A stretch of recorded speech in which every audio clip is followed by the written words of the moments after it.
Hi, YouTube family and friends. It's Miss Margaret here again today with another video. I thank all of you who have been viewing my videos.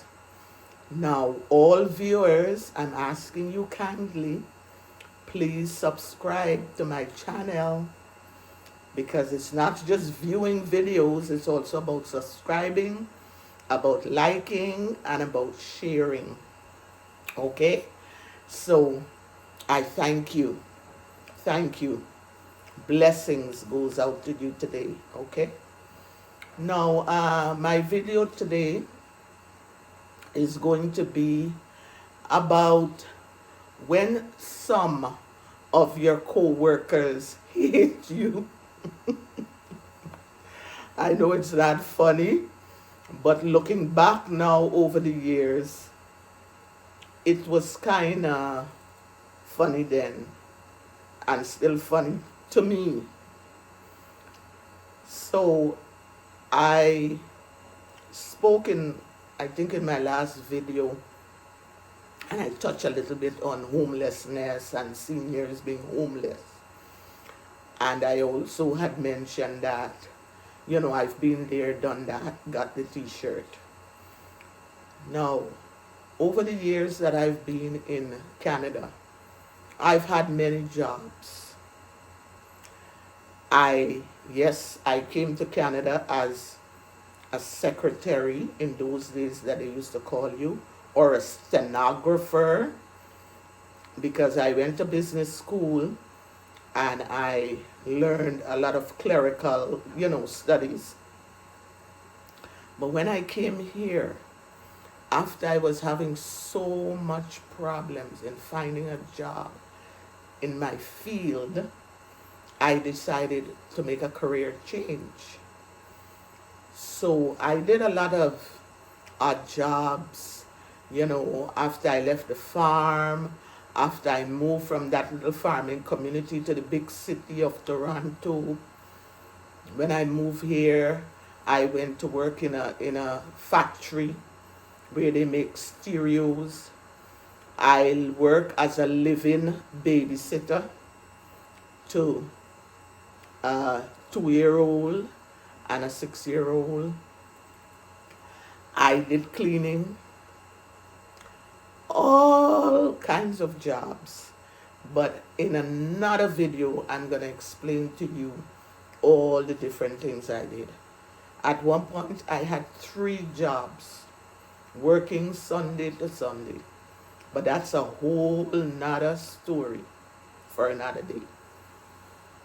So like I said, I changed careers and I went back to school and did some courses on early childhood education and to work in a daycare center as an assistant early childhood educator. So my first job in this career was working in a homeless shelter with women and children.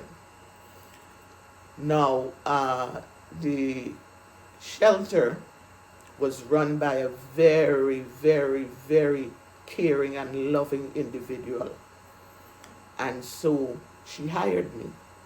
I was one of the first early childhood educators that she hired to work in the infants and toddlers room. I love that job. I love that job. I love taking care of the little babies, the little toddlers. They also had another classroom with preschoolers, with and older. But I was assigned the infant and toddlers to work in the infant and toddlers room, which I worked at that job for about 10 years. And then the organization closed, it closed its door, but it was handed to another organization to continue running. So I went there and I just enjoyed my job. I had the support of the executive director and some of the staff that was there.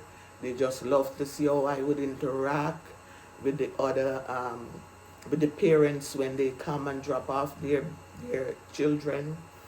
Um, I had to work in a room where there was at least one ECE qualified early childhood educator because I was just an assistant. And the rules in Toronto, you have to have a qualified ECE working in the classroom, but you can have as many assistants because it all depends on how many children you have in the classroom. So this was what I started to do. And like I said, for the first couple of years, it was such an awesome job. And so there was other staff that was hired, and one of my best friends, she was from Cameroon, and they hired her as the ECE in that infant and toddlers room. So she was in charge of the toddlers and I was in charge of the infants. And we worked together as a team.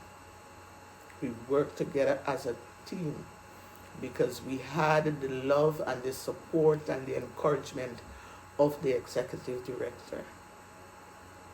Now, after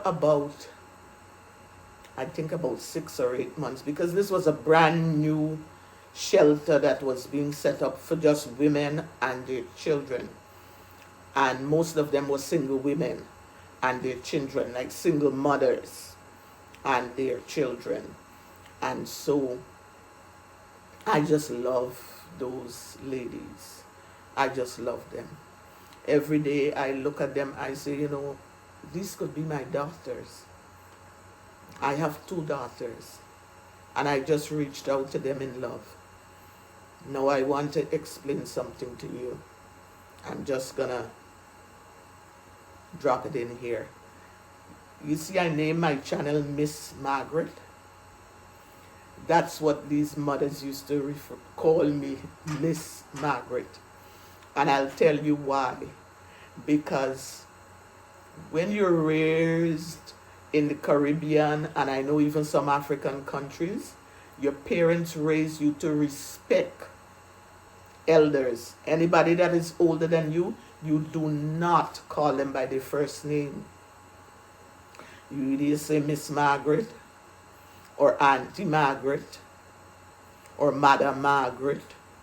There is always something in front, unless that older person tell you to just call them by their first name. That's the only time you call them. And the reason why is because they respect you. And so this is where that came from. So moving on now, back to my story. The executive director, she needed to hire some more staff for the daycare center. Now, the way this was set up is that on the main floor, we had our offices, we had the different classrooms, and above, on the upper floor, were the residence for the women and for the children. Some women, they had to work. Some women, they were in school. And so the daycare center had to be open like about 7 o'clock.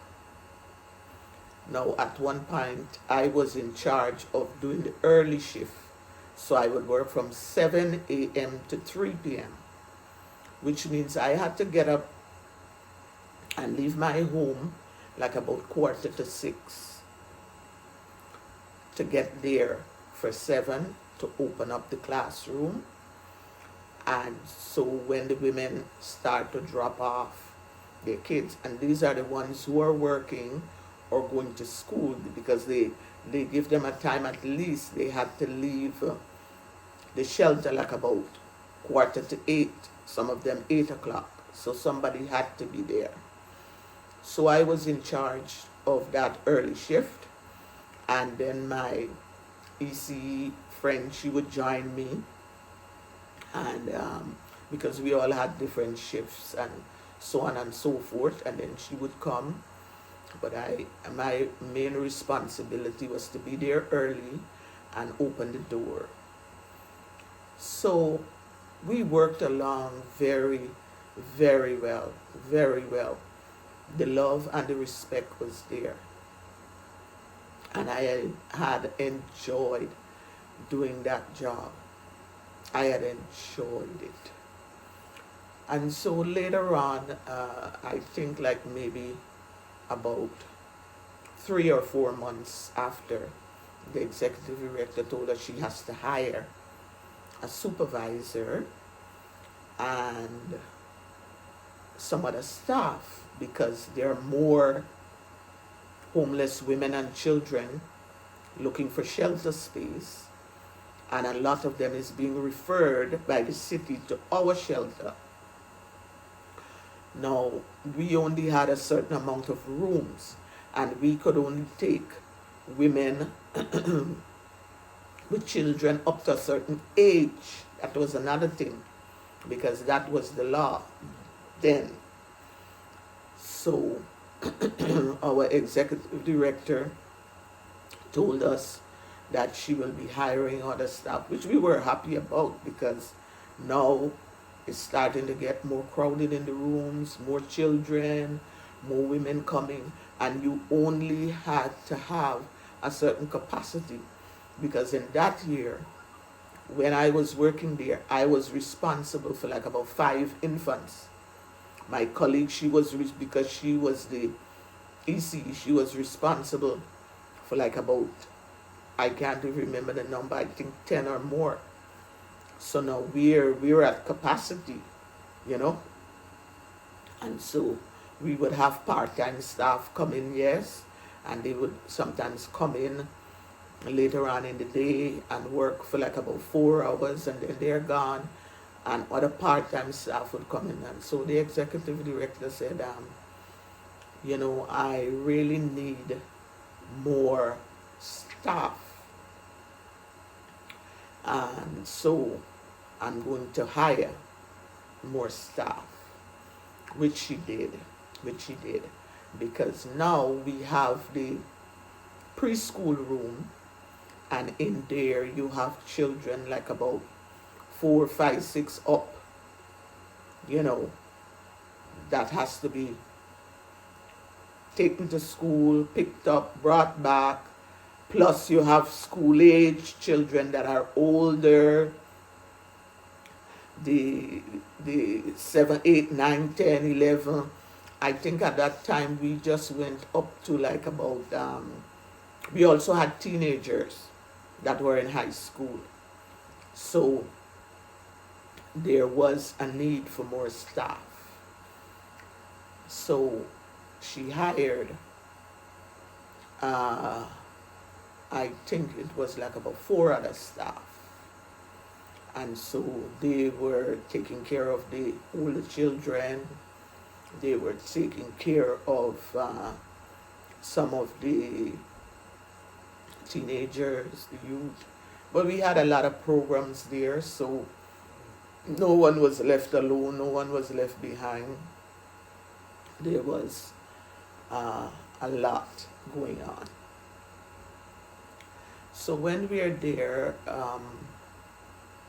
like everything else in every workplace, if you do not fit into a mold that some of the people you're working with, if you do not fit into their mold, or if you do not jump when they say jump,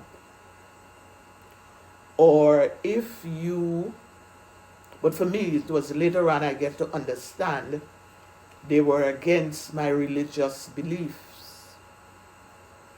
So, three of them decided to harass me and target me and to take advantage of me.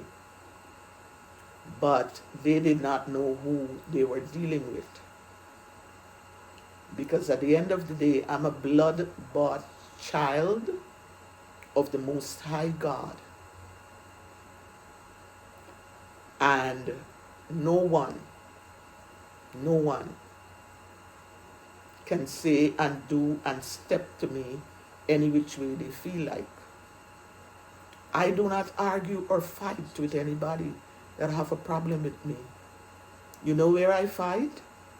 Down on my knees, praying for them. That's how I fight. I'm not gonna cuss you out. I'm not gonna get in your face. Nothing of the sort. I'm gonna fast and pray for you. And I'm gonna let my God deal with you in His way and in His time. And that is what they did not know. So I went along doing my job, doing what I was being paid to do. And it didn't matter how polite I tried to be. It didn't matter how helpful I tried to be. It didn't matter how I gave ideas and suggestions when we have our staff meeting and team meeting. I used to get the comments and the dirty looks. And in my head, I'm thinking, but I've never done anything to you people. We all come here, we do our job. We're polite to each other. Because this is a work environment where you have to work as a team.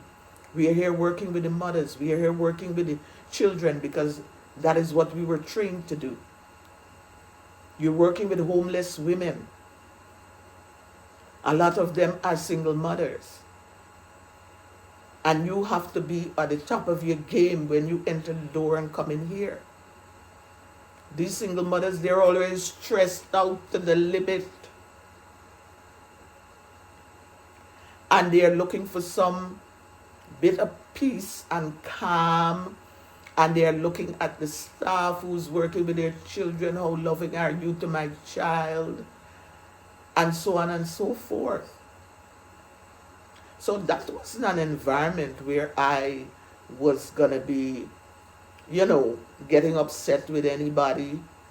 Whether my co-workers, they like me or they don't like me, whether they love me or they don't love me, I was going to remain professional because I was trained that way. We all were trained that way. But like I said, there is always somebody in your workplace that just look at you and they don't like you. And they give themselves the right to say all manner of things about you. The majority lies. And then they get in their little group with their other groupies and they say and they do whatever they want to do. So I remember it was coming up, my birthday.